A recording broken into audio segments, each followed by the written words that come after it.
جہاد سے پیچھے ہٹ جانے والوں کو قرآن مجید کس طرح خبردار کرتا ہے اور سب سے بڑی روحانی محرومی کیا ہے؟ آئیے جانتے ہیں سوالوں کے جوابات کے بارے میں ہمارے آج کے اس ایپیسوڈ میں۔ بسم اللہ الرحمن الرحیم۔ محترم ناظرین، السلام علیکم ورحمۃ اللہ وبرکاتہ۔ سبیل قرآن کی جانب سے پیش کیے جانے والے اس تفسیری پروگرام میں ایک بار پھر آپ کا خیر مقدم کرتے ہیں۔ آج آپ کے سامنے سورہ محمد کی آیت نمبر 22، 23 اور 24 کی تفسیر لے کر حاضر ہوئے ہیں۔ تو آئیے سب سے پہلے اس سورہ کی آیت نمبر 22 اور آیت نمبر 23 کی تفسیر کو جاننے کے لیے ان کی تلاوت اور ان کے ترجمے کو غور سے سنتے ہیں۔ کتاب انزلناه الیک مبارک لیدبروا آیاته ولیتذکر اولو الالباب۔ بسم اللہ الرحمن الرحیم۔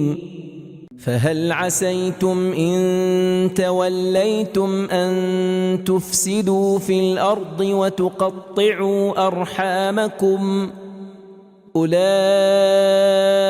الذين لعنهم الله فأصمهم وأعمى أبصارهم۔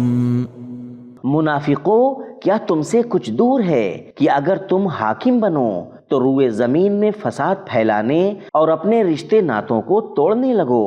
یہ وہی لوگ ہیں جن پر خدا نے لعنت کی ہے، اور گویا خود اس نے ان کے کانوں کو بہرا اور ان کی آنکھوں کو اندھا کر دیا ہے۔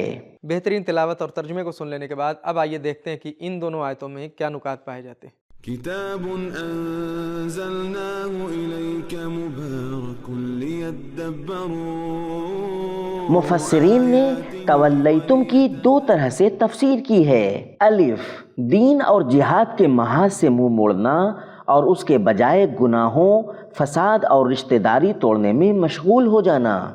جیم، لوگوں پر حکومت اور اقتدار حاصل کرنا اور پھر ظلم و ستم اور دوسروں کا قتل عام کرنا۔ لیکن دوسرا معنی اقتدار پانا اور ظلم کرنا آیات کے سیاق و سباق کے مطابق نہیں ہے۔ یہ آیت ان کمزور ایمان والوں کو خطاب کرتی ہے جو اپنی جان بچانے کے لیے جہاد سے پیچھے ہٹ جاتے ہیں۔ قرآن انہیں خبردار کرتا ہے کہ جہاد چھوڑ کر تم امن میں نہیں رہو گے، بلکہ تمہارے اس فرار سے زمین میں فساد اور قتل و غارت کا دروازہ کھلے گا، اور وہی فساد تمہیں بھی اپنی لپیٹ میں لے گا۔ ایسا فساد پھیل جائے گا کہ لوگ زمانے جاہلیت کی طرح حتیٰ کہ اپنی اولاد کو مارنے میں بھی عار محسوس نہیں کریں گے۔ نکات کو سن لینے کے بعد اب آئیے دیکھتے ہیں کہ یہ دونوں آیتیں ہمیں کیا پیغام دیتی ہیں۔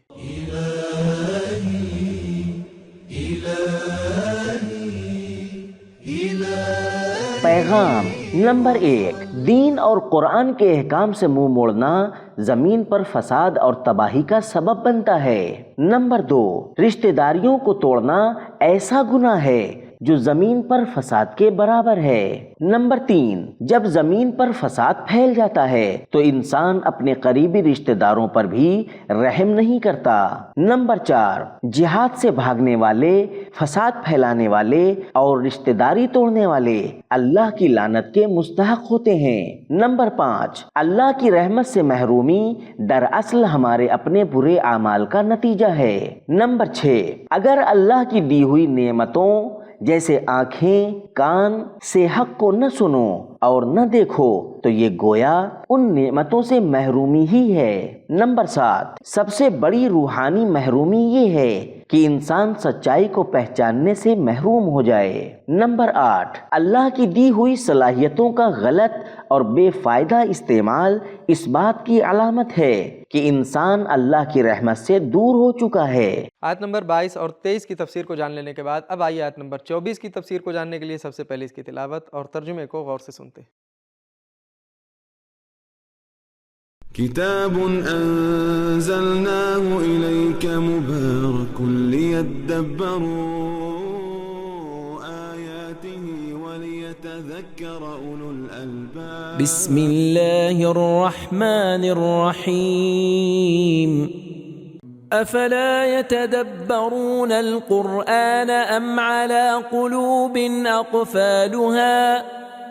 تو کیا یہ لوگ قرآن میں ذرا بھی غور نہیں کرتے یا ان کے دلوں پر تالے لگے ہوئے ہیں؟ تلاوت اور ترجمے کے بعد اب آئیے اس آیت کے نکات کو بھی غور سے سن لیتے ہیں۔ كتاب أنزلناه إليك مبارك ليدبروا۔ یہ آیت پچھلی آیت کے تسلسل میں ہے اور بتاتی ہے کہ قرآن میں غور و فکر نہ کرنا، تدبر نہ کرنا اس وجہ سے ہے کہ انسان حقائق کے سننے اور سمجھنے کی صلاحیت کھو بیٹھا ہوتا ہے، جو اللہ کی لعنت کے نتیجے میں اس پر طاری ہوتی ہے۔ سورہ صاد کی آیت 29 میں بھی قرآن میں تدبر کی تاکید کی گئی ہے۔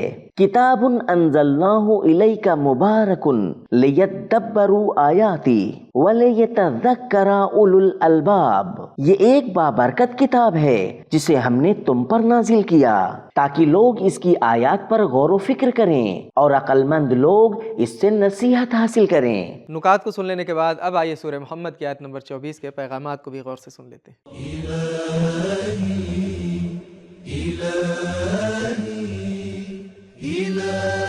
پیغام نمبر 1، قرآن صرف پڑھنے اور تجوید کے لیے نہیں بلکہ غور و فکر کے لیے نازل ہوا ہے، اور تلاوت کو غور و فکر کا مقدمہ اور تمہید ہونا چاہیے۔ نمبر 2، قرآن پر تدبر کرنا سب کی ذمہ داری ہے، یہ کسی خاص گروہ تک محدود نہیں۔ نمبر 3، جو لوگ قرآن پر تدبر نہیں کرتے اور سطحی رویہ رکھتے ہیں، اللہ ان کی مذمت کرتا ہے۔ نمبر 4، قرآن سے حقیقی فائدہ وہی اٹھا سکتا ہے جس کا دل کھلا اور صاف ہو اور وہ اس پر تدبر کرے۔ نمبر 5، دل بھی ایک ذریعہ ہے سچائی کو پہچاننے کا۔ نمبر 6، قرآن پر غور و فکر کرنا عقل اور دل کی صحت کی علامت ہے۔ مکمل آیت کا مفہوم۔ تو محترم ناظرین، آج کے ایپیسوڈ میں ہم نے یہ جانا کہ جہاد سے پیچھے ہٹ جانے والوں کو قرآن مجید خبردار کر رہا ہے کہ تمہارے جہاد سے پیچھے ہٹ جانے سے تم امن و امان میں نہیں رہو گے، بلکہ اس سے زمین میں فساد اور غارت کا دروازہ کھلے گا، اور یہی فساد ایک دن تمہیں بھی اپنی لپیٹ میں لے لے گا۔ اور سب سے بڑی روحانی محرومی یہ ہے کہ انسان سچائی کو پہچاننے سے محروم ہو جائے۔ تو یہ تھے ہمارے سوالوں کے جوابات۔ ملتے ہیں اگلے ایپیسوڈ میں، تب تک کے لیے شکریہ۔ خدا حافظ۔ سبیل قرآن، قرآنی سماج کی پہچان۔